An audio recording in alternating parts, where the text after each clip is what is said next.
Donald Trump's plan to steal the 2020 election is taking shape. This over at The Guardian this morning. They note there wasn't anything particularly controversial about Georgia's presidential primary in March of this year. Nonetheless, 2 Republicans on the 5-person Fulton County Election Board refused to certify the election. Now, keep in mind, Fulton County is Atlanta. Fulton County is the bluest county in this red state in Georgia. Julie Adams and Michael Heekin didn't point to specific irregularities. Instead, they said they needed more information.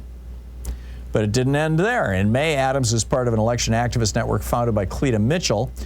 She's an election denier. Voted against certifying another Georgia primary election. Again, despite no irregularities, she said she needed more information.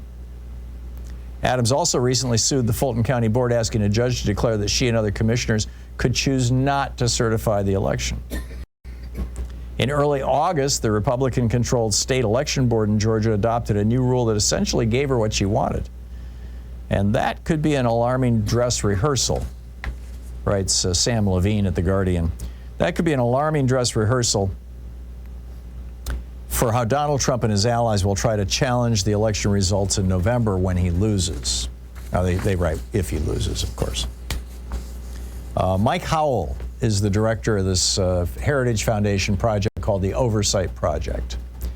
And he said earlier this year, quote, "There is a 0% chance of a free and fair election." In other words, Republicans are expecting to lose the election this fall. They know that there's, 100 million pissed off women out there, among other things. But he went on to say, "I'm formally accusing the Biden administration of creating the conditions that most reasonable policymakers and officials cannot in good conscience certify an election." Now keep in mind, this is the Heritage Foundation. So it could look a lot like 2020, but it could get a lot worse. First, Trump is better prepared. I mean, the RNC, their litigation team, is now headed up by Christina Bobb, who is also an election denier. She's also one of these people who are promoting this big lie that the election was stolen from Donald Trump in 2020. Also, the RNC says that they're recruiting 100,000 poll watchers.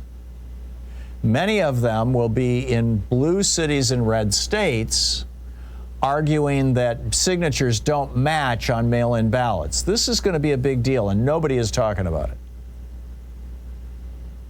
I mean, all you've got to do is say, I don't think that signature looks right, and boom, that ballot goes into the provisional pile, essentially. And you get a letter in the mail, a couple days later that says you got to come in and cure your ballot and prove that, and by that time the election's counted and it's all over. So, number one. But more significantly, the idea that the 2020 election was stolen has gone from being this fringe wackadoodle thing. I mean, in January of 2021, when Trump first rolled this out, and with the January 6th and everything else, it was believed by a very small percentage of the Republican electorate and an even smaller percentage, of course, of the American public. Now, 66%, 2/3 of Republicans believe that the 2020 election was stolen from Donald Trump.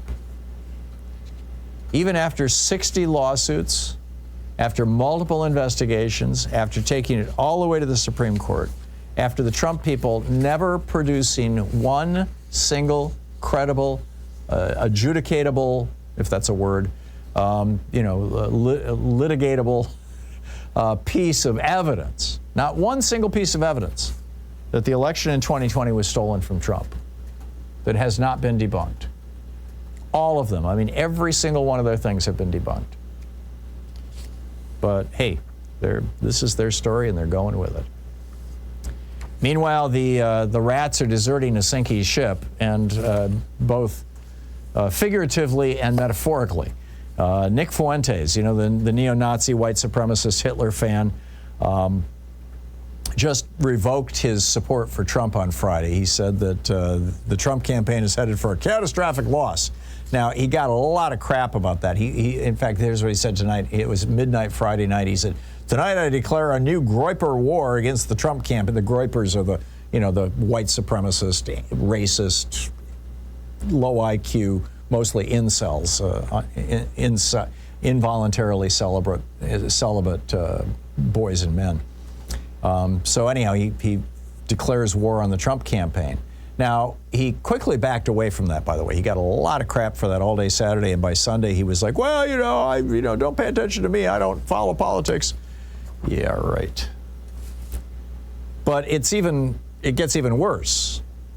Talking about rats deserting a sinking ship.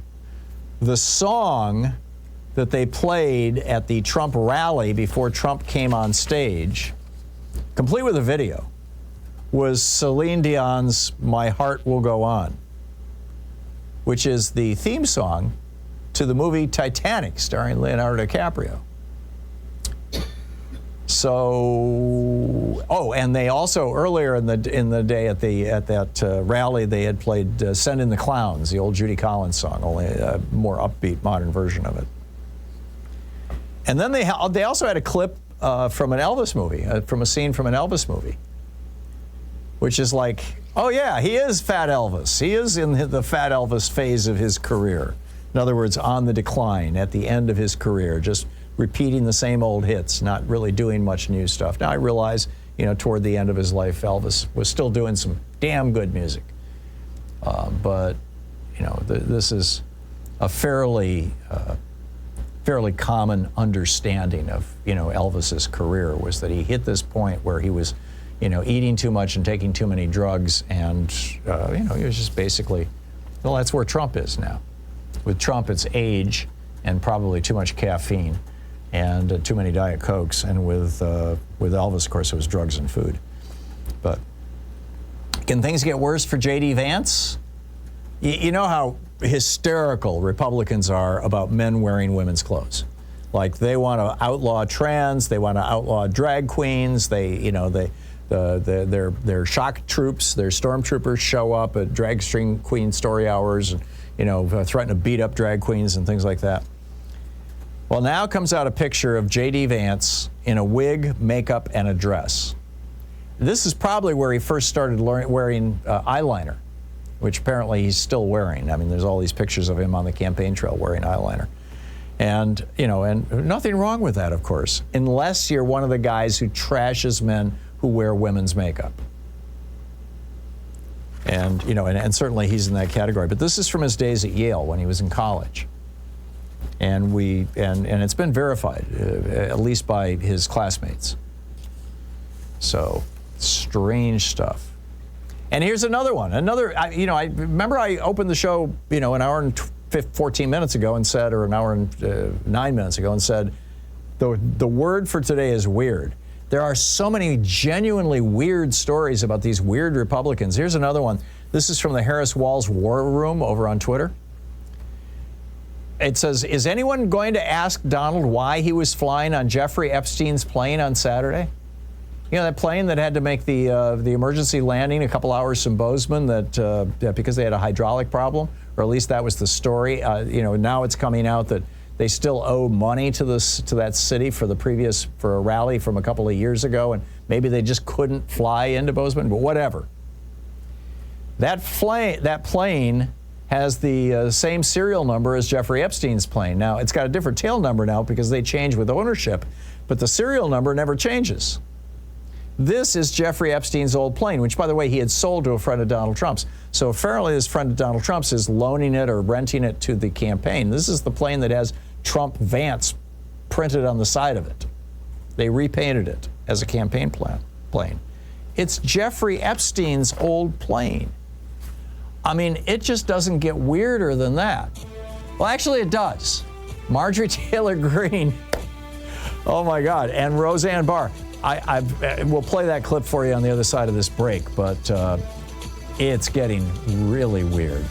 Did you know that they're putting human fetuses in McDonald's hamburgers? Well, Marjorie Taylor Greene wants you to know, and she's publicizing it. I'll be right back. No, of course they're not, obviously. I'll be right back with that. Stay tuned.